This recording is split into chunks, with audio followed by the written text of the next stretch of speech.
Uwezo wa Mwenyezi Mungu ametufanya sisi sote tukutane hapa kueleza shida zetu na pia kueleza furaha zetu kwa wakuu wetu.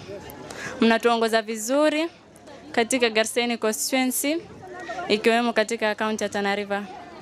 Mimi naitwa Halima kwa majina. Kwa niaba ya wenzangu wote katika makazi yetu ya hii penye tuko, tumekuwa na shida nyingi. Kama mzee alivyozungumza, shida ya elimu. Elimu ni ngao kwa kila mtu. It is the only inheritance that no one can inherit from you. So that the inheritance tupate sisi kama watoto, hata kama wazazi wetu hawajasoma, wamekuwa kwa mifugo, ni nyinyi mtusaidie, mtushike mikono hadi mwisho wa hiyo safari ya elimu, ili pia sisi kizazi kinachokuja kesho tuweze kuisaidia. Waswahili wanasema kibiriti kimoja ukikiwasha kwa mshumaa, pia vibiriti vingine vinaweza waka hata kama ile boksi yake imepotea. Katika elimu, wanafunzi wanasoma vizuri katika hizi madarasa ya chini, japo kwa shida chungu nzima. Unapata mtoto hana kiatu cha shule, anaenda shule hivyo hivyo, darasa ina michanga, haina floor, anasoma hivyo hivyo, anapata funza ambao ni ugonjwa. Akienda hospitali anatibiwa bado, lakini anaumwa, mtoto anashindwa kuenda shule, anakosa classes, and that's being a problem. We need to solve it. Sanitation and water ambao ni maji. Katika tuko na mto hapa karibu, lakini the water from the river inafaa ikuwe purified ndio iweze kuwa itumike na watoto shuleni. Mtoto akikunywa maji hiyo anapata bilharzia, anakuwa mgonjwa, mzazi bado anagharamikia matibabu.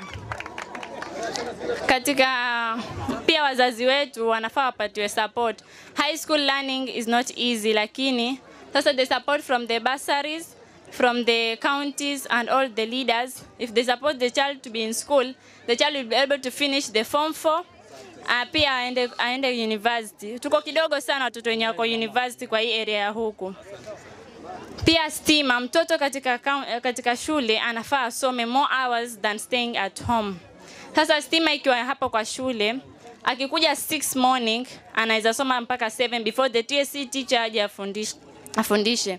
TSC teachers leave at 4, the child anaweza soma hadi 8, such that akienda nyumbani anaenda tu resting. Kama hakuna stima, mtoto hawezi soma, hawezi concentrate kwa kitabu, maana giza. Yani hivyo. Then mambo mengi pia tunafaa tuzingatie ni afya kwa wasichana wa kike. Girls have a lot of problems. I'm not talking much about girls, but girls have a lot of problems.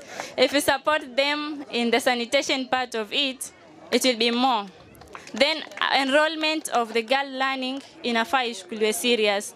A child anamaliza grade 9, ending up to marriage, not willingly or willingly, but meaning the support has gotten lost. Please and please, for the last thing, support the girl child, since what a man can do, a woman can do better.